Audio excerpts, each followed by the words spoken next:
Boa noite. O primeiro escalão recebe, nessa noite, o cirurgião vascular, Dr. Fábio Rossi. Dr. Fábio Rossi é vice-presidente da Sociedade Brasileira de Angiologia e Cirurgia Vascular, da Regional de São Paulo, e presidente também do Instituto de Excelência em Doenças Venosas.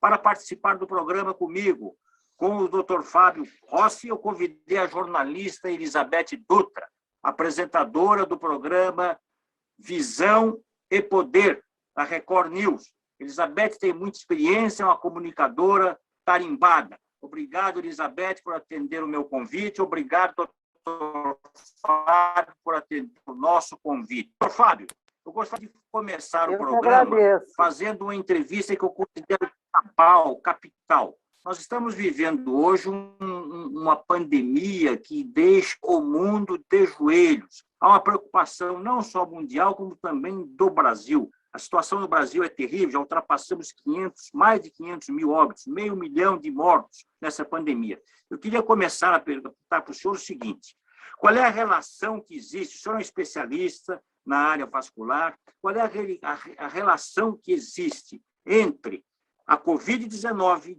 o risco de trombose e contextualizar essa relação, esse binômio Covid-19 e trombose com vacinação. Queria que o senhor começasse falando sobre esse binômio, cotejando com a vacina.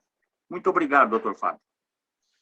Bom, inicialmente, muito obrigado, Caetano, pela oportunidade, pelo convite de participar do seu programa, que é tão tradicional agora na versão online, Caetano? E também gostaria de agradecer... Estamos começando a Zoom. Eu que agradeço, doutor Fábio, pela oportunidade de estar aqui com vocês. Obrigada, Caetano. Então, Caetano... Obrigado, eu que agradeço a ambos. Essa sua pergunta é super importante, Caetano? Porque realmente é uma situação que nós estamos passando que ninguém imaginava que ia chegar a esse ponto, de a gente ter 500 mil mortes hoje no nosso país, e isso é um fenômeno, como você falou, citou, mundial, que está afetando, independente da situação econômica, da região, é uma pandemia realmente.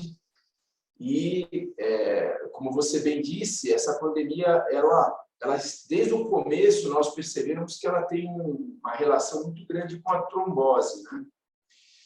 E como o cirurgião vascular é uma especialidade que sempre teve muito envolvido com trombose e coagulação sanguínea, porque a gente tem que abordar os vasos sanguíneos e, para a gente fazer nossos procedimentos, muitas vezes a gente usa anticoagulante para evitar a trombose e também a gente trata as consequências da trombose.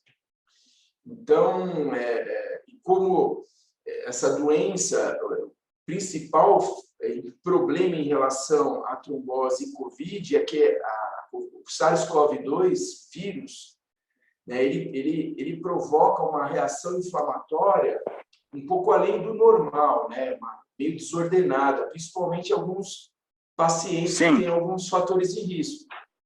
Então, tipo, obesos, hipertensos, diabéticos, que já são doenças... São comorbidades. Isso, essas comorbidades, elas já causam uma inflamação crônica. Então, associada a um vírus que causa ainda mais inflamação, então esses pacientes têm mais isso. E por que acontece isso? Porque a inflamação e a coagulação são dois processos metabólicos que eles estão muito relacionados. Então, quando você tem mais inflamação, você tem mais trombose. Então, é por isso. Em relação à vacinação, que todos têm realmente ficado bastante preocupados em relação ao risco de trombose, no início da vacinação, como tem muita gente sendo vacinada durante um curto espaço de tempo, realmente tiveram alguns casos de trombose em pacientes que foram vacinados, que na realidade ainda não está muito bem definido que realmente essas tromboses ocorreram por causa da vacina, isso está sendo investigado, mas de toda forma causou um alerta na população, né, e um alerta infundado, né? Na realidade, a vacina ela vai te proteger da doença que ela, sim, tem um risco muito grande de trombose. Então, o conselho, né, e a determinação, as diretrizes, tanto aqui no Brasil, do Ministério da Saúde, né, como lá fora, também é realmente vacinar a população. Perfeito. Elizabeth Dutra, por gentileza, a palavra é sua. Ai, obrigada. Então, o doutor Fábio falou algumas coisas interessantes mesmo sobre né, os efeitos trombóticos do Covid-19, mas existe também essa polêmica em torno de uma vacina, que é a AstraZeneca, né, que foi em março, ela foi proibida em mais de 15 países, em torno de 15 países europeus, ali, países importantes, ali Alemanha, França, até alguns países ali nórdicos, né, Islândia, Noruega, Dinamarca, Espanha, assim, sempre atribuindo o problema dos coágulos de sangue, dos efeitos da trombose. Então, isso causa um certo pânico. Provoca efeitos colaterais, você quer dizer? Então, isso que eu quero perguntar para o doutor Fábio, assim, sobre essa polêmica que há em torno dessa vacina AstraZeneca, que depois os países, acho que se conscientizaram, os cientistas voltaram atrás, que a vacina realmente é segura, eficaz. Gostaria que o doutor Fábio falasse um pouco sobre a AstraZeneca, que é uma vacina que ela está sendo amplamente utilizada no Brasil. E muitas pessoas temem, né, porque ficam com esse estigma que foi colocado no início, a gente não sabe até que ponto isso é real, isso é verdadeiro, se causa realmente algum efeito trombótico, se acontece isso realmente. Doutor Fábio, ninguém melhor do que você para esclarecer isso para a gente, por favor. Então, Elizabeth, tem muito a ver com aquilo que eu comentei, né? Que assim, uma grande parte da população foi vacinada muito rápido, num curto espaço de tempo. Esse é um fator, e a AstraZeneca foi a principal vacina usada nesses países que você citou, na Europa, né? Nesse período, quando foi publicado esse alerta. E também nós temos que considerar que a vacina ela foi fabricada em tempo recorde, né? Isso, para a gente produzir uma vacina, a vacina do H1N1, né, que foi a anterior, demoraram 4 anos. Então, todos os processos eles foram acelerados, isso gera uma insegurança. A partir do momento que você tem, no mesmo período, um espaço curto de tempo, né, vários pacientes sendo reportados que tiveram trombose, que tomaram vacina, isso causou um alerta geral, e realmente a comunidade científica, né, alguns países, como você citou, acabaram interrompendo a vacinação por um curto espaço período de tempo. Foram poucos casos reportados, né, nessa época, quando houve toda essa polêmica, se eu não me engano, foram 5, 6 casos reportados, principalmente de trombose do seio venoso, intracerebral, né, em mulheres, e que, aparentemente, o que se observou é que era um fenômeno semelhante a um processo alérgico, né, uma reação autoimune que causava uma trombocitopenia e trombose. Mas, de lá para cá, né, eu acho que assim, foram muito poucos outros casos reportados, e hoje a recomendação realmente é vacinar. As vacinas, surpreendentemente, até são super seguras, né? Elas salvam muito mais. Medicina é sempre aquela história, né? Não é uma ciência matemática, é uma arte. Sempre você tem que pesar risco-benefício. A gente está falando de uma doença que está matando, né, como você citou, já matou mais de 500 mil pessoas no nosso país, e que a gente sabe que a trombose, ela provoca a trombose que causa mortalidade, o tromboembolismo venoso, principalmente a embolia pulmonar, né, e ela evita isso, né? A gente se a gente pensar em termos populacionais, né, o benefício é imensamente maior ao risco de ter trombose. Né? Mas Então, o senhor citou, doutor Fábio, o senhor acaba de citar um dos fatos mais recorrentes, uma das patologias mais recorrentes dos casos de coronavírus no Brasil e no mundo, que é a embolia pulmonar. O que causa a embolia pulmonar? Como administrar esse problema que leva à embolia pulmonar no paciente, que está levando a óbito os pacientes da Covid-19? Então, como você mesmo citou, né, realmente a embolia pulmonar é a principal causa de mortalidade. Né? Isso ocorre porque o vírus ele entra para o organismo através das vias aéreas. E ele, além do efeito local, né, então tem a agressão dos alvéolos, né, que é o tecido pulmonar, que causa uma doença inflamatória muito grave no pulmão, de que todo mundo, né, teve algum parente ou conhece alguém que teve, todo mundo comenta, nossa, a tomografia dele teve comprometimento de 80% do parênquima pulmonar, né? 50%, né? E fica com muito medo da sequela. Então, ele tem esse efeito, né, local de agressividade da penetração do vírus, e, além disso, né, o vírus também ele provoca um processo inflamatório de uma forma geral nos vasos sanguíneos. Então, ele provoca isso também no pulmão.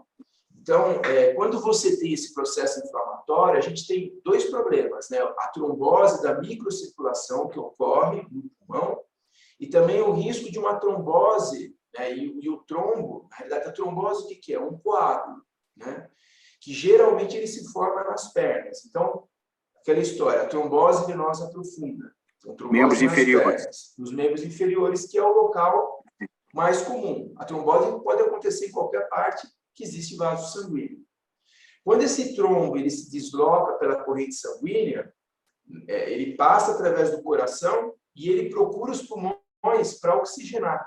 Então, por isso também que o local mais comum de embolia é o pulmão. Então, a embolia pulmonar.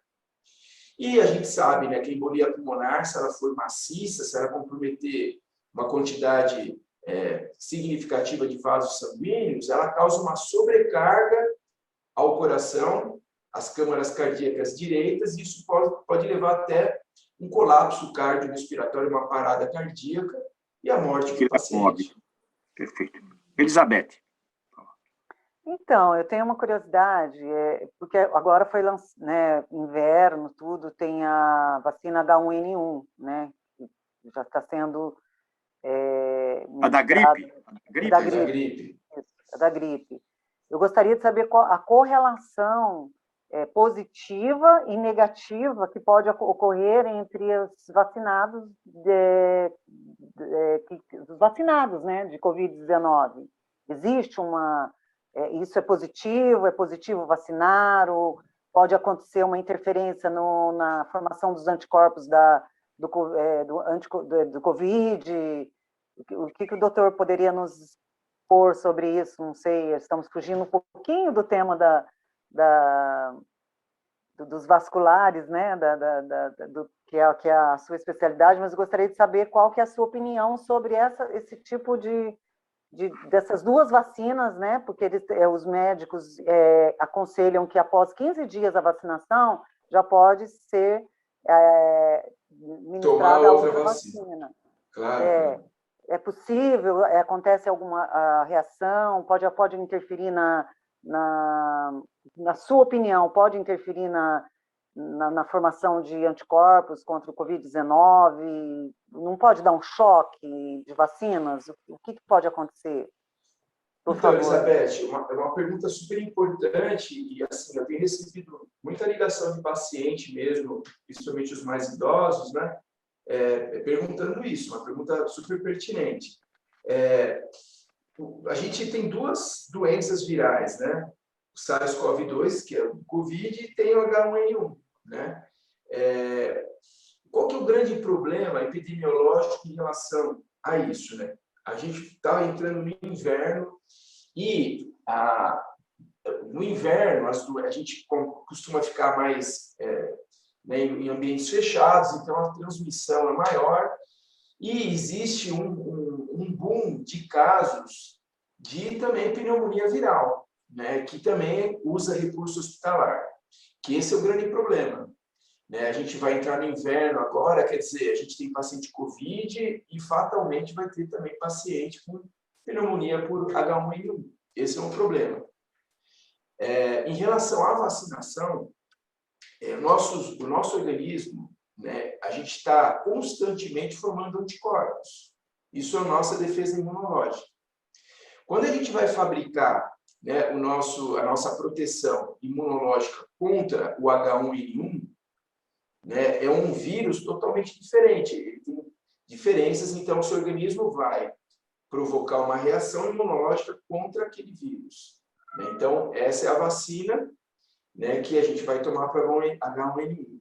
Quando a vacina para SARS-CoV, né, COVID, vai criar uma reação imunológica para um outro vírus. O que não pode? A gente tomar as duas vacinas no mesmo tempo, por quê? Porque as nossas defesas, né, o nosso sistema imunológico, ele vai procurar estabelecer defesa contra os dois vírus e esse processo pode ficar meio complicado, né?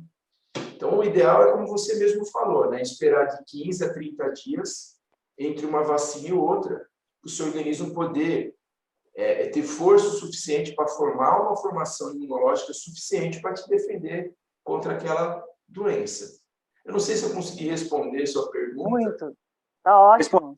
Respondeu. Muito Doutor bem. Fábio, antes de entrar num tópico mandatório na sua área, que é o tema das varizes, que preocupa muito a mulher, sobretudo, eu queria fazer uma pergunta um pouco didática para o senhor. Está sem Ancorado áudio. na especialidade médica, que é a cirurgia vascular. Que cortou, Sendo Caetano. bem didático, o que é cirurgia vascular, quando ela é necessária? E dentro dessa pergunta didática, o que é cirurgia vascular e quando ela é necessária, eu gostaria de lhe perguntar o seguinte, que o senhor falasse um pouco sobre o sistema circulatório. Qual é a importância de um sistema circulatório rígido na saúde humana? Tá, assim, é um assunto super vasto, né? Vou tentar ser mais breve e mais didático possível. Perfeito. O sistema circulatório, como ele funciona? A gente tem um coração. O coração é uma bomba, né, muscular que ele vai bombear o sangue através do sistema circulatório, que é composto pelas artérias, né, que levam o sangue para os órgãos e tecidos, ricos em nutrientes e oxigênio. Aí ele entra na célula, faz as trocas metabólicas, e esse sangue, que é desoxigenado e pobre em nutrientes, ele volta para o coração através das veias. E esse sangue ele tem que estar constantemente sendo movimentado, porque senão ele solidifica, né? Ele forma um trombo, um coágulo. E esse coágulo, Caetano, ele pode se alojar tanto nas artérias, né, quanto nas veias. Quando ele se aloja nas artérias, o problema é que ele causa o quê? Isquemia. Né? Então, o sangue não consegue chegar nos órgãos e tecidos. Quais são os principais problemas da isquemia? Isquemia cerebral, que é o AVC, né? E isquemia no coração, que é o infarto agudo do miocárdio. O infarto agudo do miocárdio e o AVC são as duas principais causas de mortalidade no mundo. E a terceira causa de mortalidade é a embolia pulmonar, o tromboembolismo venoso, que ele é causado por quê? Por um coágulo que estava na veia. Você lembra que a gente falou? Ele vai voltar, vai passar através do coração, vai procurar o pulmão, né? E quando ele entra dentro do pulmão, ele causa essa consequência, embolia pulmonar, que se for muito grave, né, muito volumosa, pode dar uma parada cardíaca. Então, essas são as três causas principais de mortalidade no mundo. Né? E o Mas vascular, a embolia, dá para se prevenir? Qual é a prevenção para não se ter embolia pulmonar? Então, vamos chegar lá. No sistema arterial, Caetano, né? Então a gente está falando de artérias, né? O principal problema é a aterosclerose, que todo mundo sabe. Né? A aterosclerose são placas de gordura que vão se acumulando nessas artérias. Né? Aí tem a ver com o quê? Tem a ver com genética, tabagismo, diabetes, obesidade, colesterol, sedentarismo, tudo isso aí são fatores de risco para a produção dessas placas, né, que vão interrompendo o fluxo sanguíneo. Às vezes, essas placas também elas podem se soltar e migrar pelas artérias, causar embolia também, mas aí ela vai parar na microcirculação dos órgãos, né? Então, como eu falei, então, se for no cérebro, AVC, e se for no coração, infarto agudo do miocárdio. A embolia pulmonar, aí já tem mais a ver com coágulo e com insuficiência venosa crônica. O que é insuficiência venosa crônica? Nesse processo de retorno do sangue para o coração, tem certas situações que fazem com que esse sangue ele fique meio parado, né? Isso a gente chama de hipertensão venosa, e a gente tem uma classificação dessa insuficiência venosa crônica que vai de 0 a 6. 1 é vasinho, né, que a gente vai conversar um pouco mais, que são esses microvasos que as mulheres procuram nos hospitais, preciso queimar o vasinho, tal, esteticamente não fica legal. A 2 é varizes, que é uma das principais cirurgias feitas também no mundo, né, e aqui no Brasil ainda mais, porque como a mulher se expõe muito ao sol, né, praia, né, esporte, ao ar livre e tal, a mulher tem mais preocupação estética em relação às varizes. Então, o cirurgião vascular brasileiro, ele é reconhecido no mundo inteiro como um bom cirurgião de varizes, principalmente nos termos estéticos. O Brasil é líder mundial em flebo estética, né? Então, a gente pode conversar bastante sobre isso. Aí, tirando de varizes, né, então, classificação 3 é inchaço nas pernas, edema, né? Então, aquela perna inchada, dolorida, cansada, né? Já é uma fase mais avançada. Tipo 4 é quando a gente já começa a ter escurecimento da pele. 5, quando a gente já teve a fase 6, que é a úlcera varicosa, né? Que todo mundo também conhece alguém que já teve, né? Úlcera varicosa, que 1% da população mundial acaba desenvolvendo, né? 1%, você imagina. E 5 é quando ela cicatrizou. É muito complexo tudo isso. A gente pode ficar aqui o dia inteiro conversando e vai ter coisa para conversar. Elizabeth, a palavra é sua. Então, é interessantíssimo esse diálogo, esse bate-papo. Doutor Fábio, o que pode... qual o seu conselho assim, para um tipo de prevenção, para que as nossas veias sejam saudáveis? O que você nos aconselha? O que você aconselha o público, o telespectador que está nos assistindo, para que tenham veias saudáveis e fortes? Bom, a primeira recomendação, que é até uma brincadeira, a gente fala, né, é você nascer de uma família que não tem varizes, é a genética, né? A genética é um fator super importante no desenvolvimento de vasinhos e varizes, né? Se você tem uma família que geneticamente não tem, muito dificilmente você vai ter, né? O problema é que a gente tem que falar de pai e de mãe, né? Sempre uma das famílias tem. E como ela não é dominante, então você acaba herdando essa genética. Em relação ao que a gente pode fazer para prevenir, né? Então, procurar fazer atividade física, ter uma vida saudável, né? Obesidade é um fator importante, né, para o desenvolvimento de vasinhos e varizes. Outra coisa também, a carga hormonal. Então, o hormônio, principalmente o estrógeno, né, que hoje cada vez mais as meninas começam a tomar anticoncepcional mais cedo, né, o estrógeno ele é um importante fator produtor, né, é um vasodilatador, então ele causa, para quem tem essa predisposição, a formação desses vasos. A pílula anticoncepcional ela pode ser um fator causador? Sim, pode, de vasinhos e varizes. Telangiectasia, né, vasinho a gente chama de telangiectasia, e varizes. A pílula, né, principalmente a pílula que tem bastante estrógeno, ela provoca, sim, um aparecimento. Aí tem a gravidez também, que é um outro fator importante, né? Quem tem mais filhos, a predisposição é maior. Por quê? Porque durante a gravidez existe também uma carga hormonal, né, muito maior do que fora da gravidez. Então, quem tem muita gravidez também forma mais vasos e varizes. o uso de salto alto, né? Quem gosta, né, de usar salto alto todos Salto os alto, dias. Elizabeth Dutra, olha o salto alto. É A Elizabeth difícil, é hein, muito viver sem o cuidadosa. salto. A Elizabeth Dutra, além de ser uma colega, uma jornalista tarimbada, experiente, é uma amiga pessoal que eu respeito muito. E a Elizabeth Obrigada. é muito previdente com a saúde. Inclusive, o senhor falou num fator muito importante aí nas causas de problemas circulatórios, tomar sol. A Elizabeth não toma sol, por exemplo, doutor Fábio.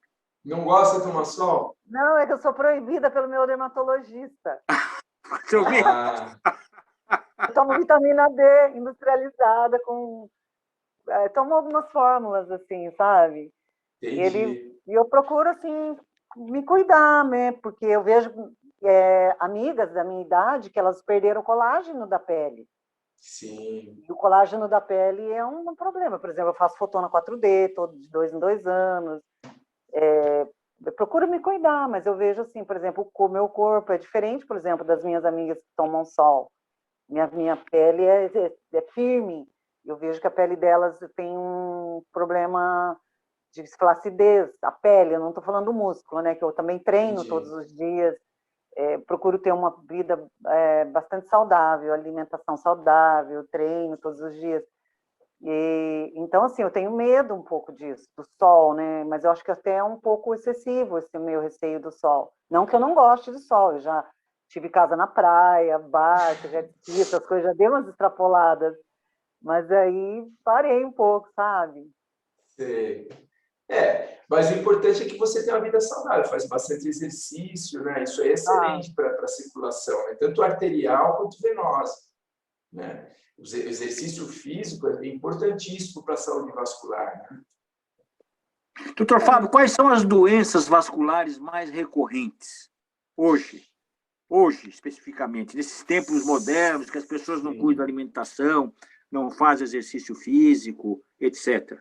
É uma pergunta super importante, né? Por quê? Porque se a gente pensar em nível populacional, e é uma outra epidemia, né, que é da diabetes, né? A diabetes tem a ver com a obesidade, com o sedentarismo, quer dizer, quem é obeso, quem é sedentário tem mais risco de ter diabetes. E a diabetes é um importante fator de risco para a aterosclerose e para a trombose arterial e para a perda de membro, né? Estou falando de amputação. Então, realmente, hoje, né, a nossa sociedade de cirurgia vascular, inclusive nesse momento, está fazendo uma ação, né, no Congresso Nacional para alertar a população, né, da importância do controle da diabetes, da importância da gente estar sempre observando se existe no diabético alguma lesão, algum machucadinho nos pés, porque assim, a quantidade de paciente que tem trombose, isquemia de membro, perda de membro no nosso país, né, e até que não tem recurso e não tem acesso ao sistema de saúde para evitar que isso aconteça, é uma coisa gigantesca, né? E que a gente precisa alertar a população dos riscos e também como que é feito o tratamento. Perfeito. Essa é uma das doenças. A outra doença, desculpa, Elizabeth, só complementando, a outra doença também que é muito prevalente, né, é AVC, né, obstrução. O vascular cuida da obstrução da carótida. Ela não é a única causa do AVC, a gente tem arritmia cardíaca também, né? Quando a arritmia solta um trombo que está dentro do coração, por arritmia, forma um coágulo e ele solta, ele pode ir para o cérebro também, que é uma outra causa de AVC. Então, além disso, também uma outra doença bastante prevalente é o aneurisma, né? O aneurisma tanto do tórax quanto do abdômen, que também tem a ver com a aterosclerose, que é o vascular que cuida também. Essas são as doenças principais arteriais e, do lado venoso, o tromboembolismo venoso, que é a trombose venosa, e a embolia pulmonar. Essas são as principais doenças. O que eu gostaria de perguntar, assim, existe alguma forma da gente ter algum sintoma, porque, por exemplo, algumas veias, óbvio que elas são ali expostas, mas existe alguma sensação, algum sintoma que a pessoa possa sentir que ela possa estar desenvolvendo algum tipo de embolia, alguma trombose, alguma disfunção sanguínea? Sim. Então, vamos lá. Novamente, vamos distribuir, né, entre artérias e veias. A trombose arterial, quais são os principais fatores, né? Uma pergunta super importante, como que a gente pode perceber se a gente pode estar tendo ou pode ter, né? O AVC, geralmente, o que acontece é que você pode ter um episódio menor, então, de repente, um esquecimento brusco, uma falta de movimentação de um dos membros, mesmo que não seja muito significativa, né? Isso a gente tem que pensar principalmente em quem é hipertenso, quem é diabético, quem tem problema de colesterol e tem predisposição familiar. Então, nessas situações, vale a pena procurar o cirurgião vascular. Por quê? Porque a gente tem um método hoje super não invasivo, que é o ultrassom, né, que você passa um aparelhinho aqui no pescoço onde está a carótida e você vê a característica dessa placa de colesterol. Isso tem que ser feito principalmente em quem? Quem tem mais de 65 anos e esses fatores de risco que eu falei para vocês agora. O aneurisma, esse que é um problema. O aneurisma, geralmente, ele é silencioso. Você não sente dor, né? Você não percebe. A maior deles é no abdômen, ele fica lá perto da coluna, então ele vai crescendo e a gente não consegue ter sintoma nenhum. Por isso que é importante, a partir de uma certa idade também, se você tiver fatores de risco, que a gente acabou de comentar, né, você procurar o vascular, também faz um ultrassom, que chama screening, um método de screening, que a gente vai ver se existe essa dilatação ou não, e se existe a necessidade de você acompanhar esse doente. A obstrução arterial das pernas, que a gente chama de doença arterial obstrutiva periférica, o primeiro sinal, geralmente também é assintomático, o primeiro sinal é quando você começa a perceber que quando você caminha, e você caminhava normalmente, a partir de 500 metros, 1000 metros, você começa a sentir uma dor na perna, que a gente chama de claudicação intermitente. Nessa situação também é legal procurar o vascular. Do lado venoso, né, quem tem muita varizes, né, ou muito vazio, né, que também é um fator de risco para trombose, né, também vale a pena procurar o vascular, independente se tem preocupação estética ou não. Né, para evitar, hoje a gente tem alguns tratamentos que ajudam a evitar que essa varizes ela aumente de volume, possa causar problemas mais graves no futuro. Né? Embolia pulmonar, pois não, só complementando, a embolia pulmonar, qual que é o sintoma? Quando você tem um inchaço na perna, né, ou dor na perna repentina, você nunca teve nada, foi fazer uma viagem de avião, né, ou ficou muitas horas de pé, né, ou fuma e usa anticoncepcional, né, de repente a perna fica inchada, isso pode ser uma trombose, né, e embolia que pode deslocar para o pulmão, e a principal que é tosse, dor torácica, né, às vezes, assim, numa fase mais grave, né, quando você tosse, sai escarro com sangue, né, essas são as principais sinais aí de uma possível embolia pulmonar. Elizabeth ia falar alguma coisa. Gostaria de saber sobre as veias azuis, as famosas. Então, o que são as veias azuis? São as varizes? São as veias azuis. Então, as veias azuis, elas são uma intermediária entre os vasinhos, ou telangiectasias, são aqueles vasos vermelhinhos, né? E as varizes. A gente chama de venolectasia, né? Então, principalmente que tem a pele muito clara, como a Elizabeth, pelo jeito que ela não toma sol. Então, veias azuis, elas podem ser normais, né? Isso que a gente tem que tomar cuidado. Não são todas as veias azuis que precisam ser tiradas, porque essas veias elas ficam na subderme, né? Então, quem é muito clarinho, a gente enxerga elas, né? Ou faz muito exercício também, porque o exercício físico, ele causa uma vasodilatação, né? e um fortalecimento do aparelho do vaso. Então, também é comum quem faz muito esporte, né, gosta de se exercitar, de ter as veias aparentes. Então, nem toda veia aparente é veia que deve ser retirada. Então, a gente precisa tomar cuidado com isso, porque hoje existe um exagero, né, Caetano, em relação à estética, né?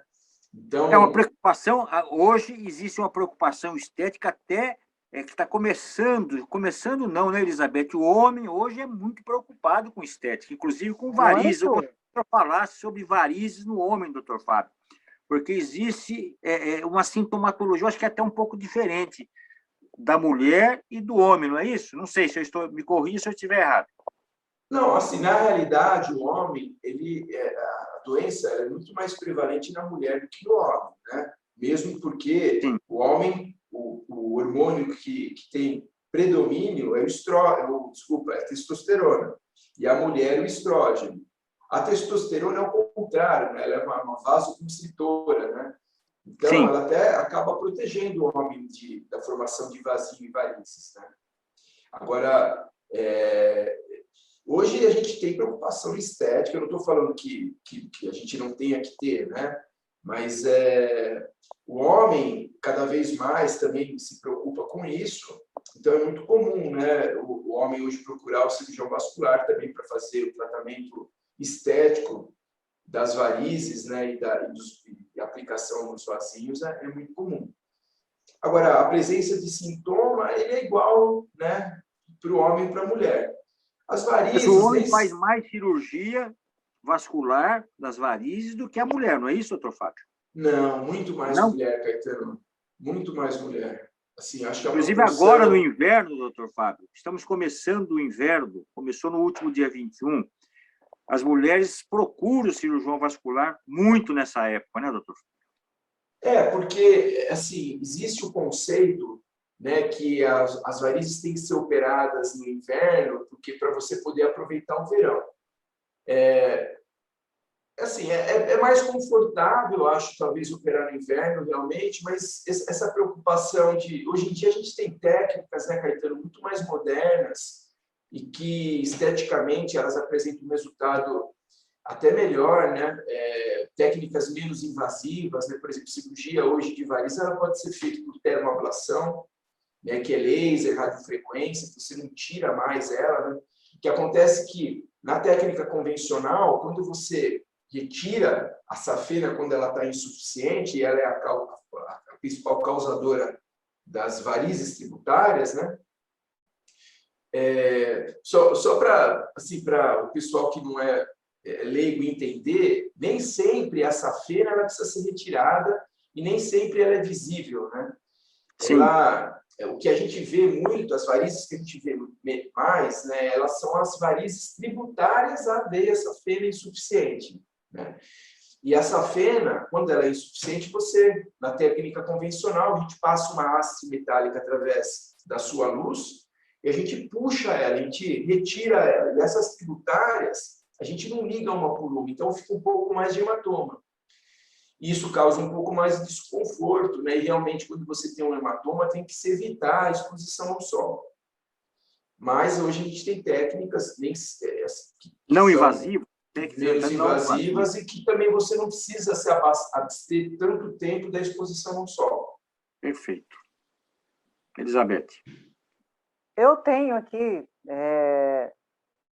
abrindo aspas, eu tenho duas perguntas de duas internautas, de Ribeirão do Pinhal, né, onde eu estou aqui na minha cidade natal, e elas gostariam de saber alguma coisa aqui do Dr. Fábio. Uma delas é a Maria Aparecida, né, um beijo para você, Maria Aparecida, é a Cidinha da nossa cidade. Ela pergunta assim, uma pessoa, ela já operou 2 vezes, Dr. Fábio, as varizes. Então, ela pergunta assim, uma pessoa que tem problema circulatório como ela, que já operou 2 vezes as varizes, quais os riscos que ela tem, que ela corre a mais com relação a uma pessoa saudável, comum, assim, que não tem problema circulatório? Circulatório. Assim, não é muito comum ter que operar 2 vezes de varizes, né? Mas isso tem uma série de fatores envolvidos nisso, e também a gente pode até, se vocês acharem pertinente, se prorrogar nesse assunto. Mas, assim, objetivamente respondendo a ela tem 2 fatores principais, né? Primeiro, se ela já operou 2 vezes, de operar, tem que operar de novo, né? Porque a doença dela é bem agressiva. Então, eu acho que ela está sendo acompanhada pelo cirurgião vascular, né? O que a gente pode fazer, assim, de uma forma bem também rápida, né? Ela elevar os membros sempre que ela puder, fazer atividade física, dependendo da profissão dela, usar meia elástica, né? Que ninguém gosta muito de usar. Qual meia seria ideal para ela, doutor Fábio? Então, nessa situação, geralmente a gente usa uma meia elástica de média compressão, que é média compressão, de 20 a 30 milímetros de mercúrio, né? É uma meia que ela vai ajudar a evitar que a doença dela progrida. E aí a gente tem vários tamanhos, né?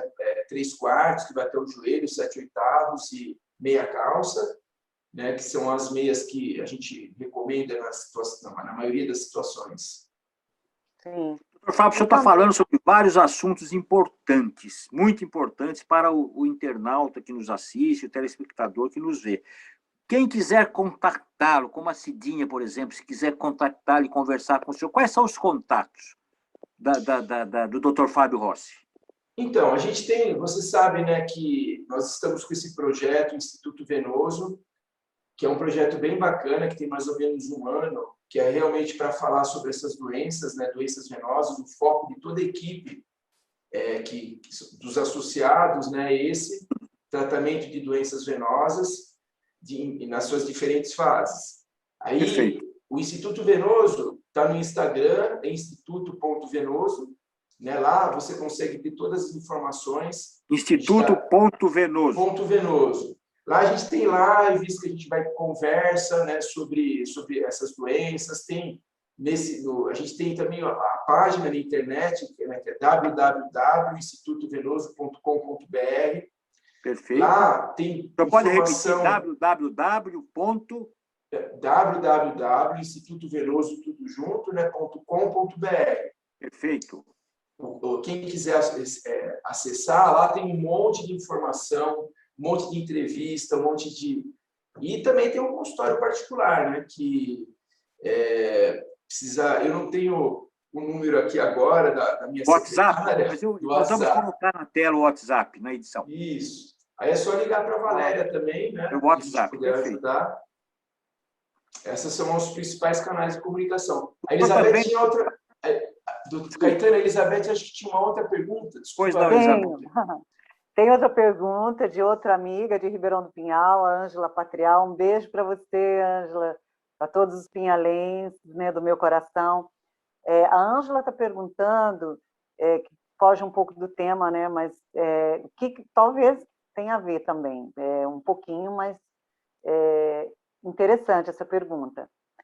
O que o doutor acha do tratamento precoce, se o doutor Fábio é a favor ou não contra a Covid-19?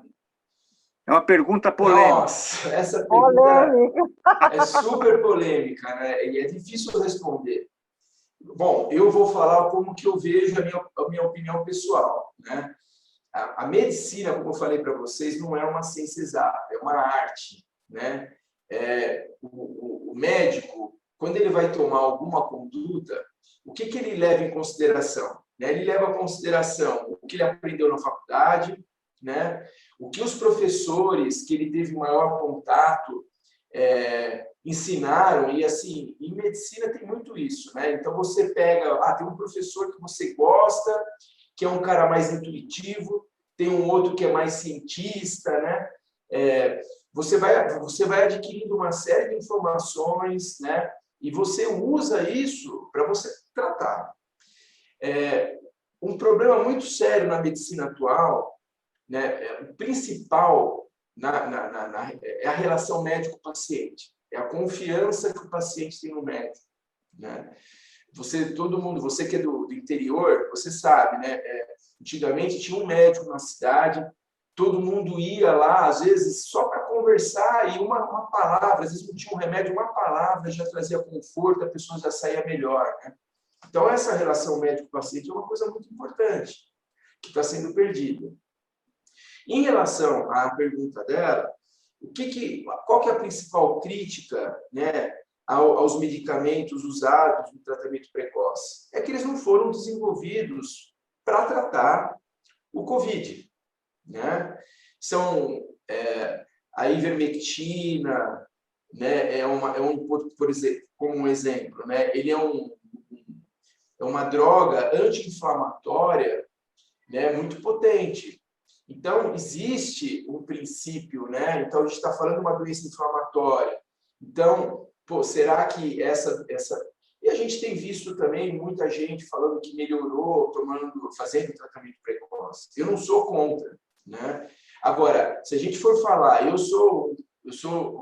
gosto muito de ciência, né? Eu sou um pesquisador, a gente pode conversar um pouquinho sobre as minhas pesquisas, o Caetano sabe disso, né? Eu sou um adepto da medicina baseado em evidência. Então, quando a gente vai realmente tratar uma doença, a gente quer ter certeza, e deveria ser assim para tudo que a gente faz, só que isso é impossível, a gente teria que ter um estudo prospectivo, randomizado, duplo cego. O que é isso?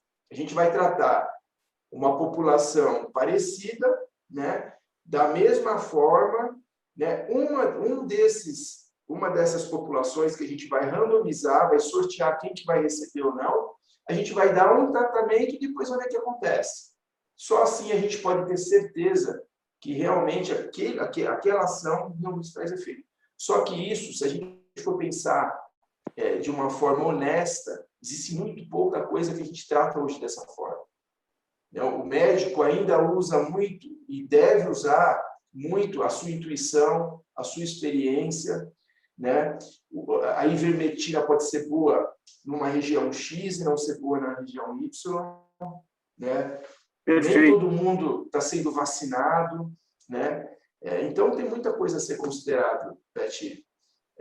Agora, Fábio, se eu tivesse com sintomas de Covid, ou tivesse com a Covid confirmada, o que eu faria, né? E assim que eu gosto de tratar, né, os meus pacientes. Eu tomaria muita água, né? Porque a gente sabe que a trombose é um importante fator. E o sangue, quando a gente está desidratado, o sangue fica mais grosso, o risco de trombose é maior. Tomaria muita água, descansaria muito. Eu sei que você não gosta de tomar sol, mas eu tomaria sol, porque o sol ele é importante para fortalecer nosso sistema imunológico, né? Procuraria não estar no ambiente de estresse. E se começasse a ficar mais sintomático, com febre, essas coisas, aí eu acho que, não sei, eu acho que eu faria tratamento precoce, sim, em mim, e assim, eu faria. E também, na situação mais grave, o paciente que já começa a ficar numa situação de não conseguir levantar da cama e já ter predisposição para trombose, essas coisas, hoje eu uso anticoagulante para prevenir a formação do trombo. Doutor Fábio, nosso tempo, infelizmente, está terminando. Eu gostaria de fazer duas perguntas para o senhor, depois a Elizabeth faz a sua última pergunta. Eu gostaria que o senhor fosse breve nas respostas. O senhor é vice-presidente da Sociedade Brasileira de Angiologia e Cirurgia Vascular. Quais são os seus projetos para essa entidade? Eu sei que estamos caminhando para eleições na sociedade no final do ano. Quais são os seus projetos? E o senhor também atua no Dante Pazanese. Qual é a sua participação no Hospital Dante Pazanese, que é um hospital de excelência no Brasil, localizado em São Paulo? Tá, eu vou procurar ser bem breve, né? No Dante Pazanese, eu fiz minha formação de vascular lá, né? Comecei como residente, aí depois eu fiquei de assistente na cirurgia vascular, e hoje eu sou o coordenador responsável pela residência em cirurgia vascular e endovascular, né? Que hoje a gente faz muito dos tratamentos, a gente faz por dentro do vaso, a gente não abre mais, não faz cirurgia aberta, não seca, a gente consegue fazer por técnicas de cateterismo. E eu tive o privilégio, né, de fazer minha formação no Dante Pazanese. Para quem não conhece, o Dante Pazanese é um centro de referência do SUS, né, em cirurgia cardiovascular, lá que foi colocado o primeiro stent, né, que a gente fala muito stent de coronária, no mundo, foi colocado no Dante Pazanese. O doutor Adib Jatene, que todo mundo conhece, né, que foi um grande cirurgião, um dos maiores cirurgiões cardíacos do mundo, que tem várias técnicas e foi nosso ministro da Saúde, 2 gestões, né, era o nosso inspirador lá. Tem o doutor Eduardo de Souza, né, que foi um dos pioneiros em várias técnicas de cateterismo, inclusive no stent farmacológico, que hoje se usa no mundo inteiro. Foi a ideia e toda a pesquisa inicial foi lá. E a gente faz muita pesquisa, e como pesquisador, né, eu sou coordenador também da pós-graduação, a nível de doutorado, Perfeito. que é o Dante com a Faculdade de Medicina da USP. Na sociedade, eu também, desde residente, eu sempre gostei muito, né, de frequentar, né? A gente teve a cirurgia vascular brasileira também teve vários nomes com reconhecimento internacional, e ainda hoje tem, né, tanto da geração antiga como atual. É uma cirurgia vascular, acho que como sociedade nós somos a maior número de associados do mundo, né, super ativa. Eu também tenho muito orgulho de participar dela. E se tudo der certo, eu ser presidente, né? Então a gente tem vários projetos e de também torná-la uma sociedade mais aberta, mais democrática, né? Com envolvimento dos cirurgiões vasculares mais jovens, trabalhar muito com mídia social, com assessoria de imprensa, para a gente tornar realmente a sociedade com uma visibilidade e mais democrática também. Elizabeth, infelizmente vou ter que terminar o programa. O Paulo já está sinalizando que tem que terminar o programa. Eu agradeço, Elizabeth, muito a sua participação com perguntas pertinentes, bastante substanciosas, e agradeço ao senhor, doutor Fábio, por sua participação elucidativa, informando o nosso telespectador, esclarecendo aspectos muito importantes da sua área, que é a área vascular. Eu agradeço imensamente, Elizabeth, pela sua participação, e também ao senhor, doutor Fábio. Muito obrigado por ter participado do programa. O primeiro escalão termina nesse momento. Suas considerações finais, doutor Fábio, por favor. Não, eu só tenho a agradecer a você, a Elizabeth, né, que eu tive a oportunidade de conversar um pouquinho com ela antes da entrevista. Foi muito bom. Prazer em conhecê-la. Prazer, doutor. Sempre admirei muito o seu trabalho. Né? Obrigada, doutor Fábio. E o Caetano, né, que... um programa maravilhoso na Record News, fez um programa espetacular. Já ela volta ao vídeo, mas ela ainda diz que não pode revelar para onde ela vai. Vamos aguardar. Estamos trabalhando, né? Muito obrigado, doutor Fábio. Muito obrigado, Elizabeth. Primeiro escalão volta na próxima semana, no mesmo horário. Obrigado e boa noite. Até lá.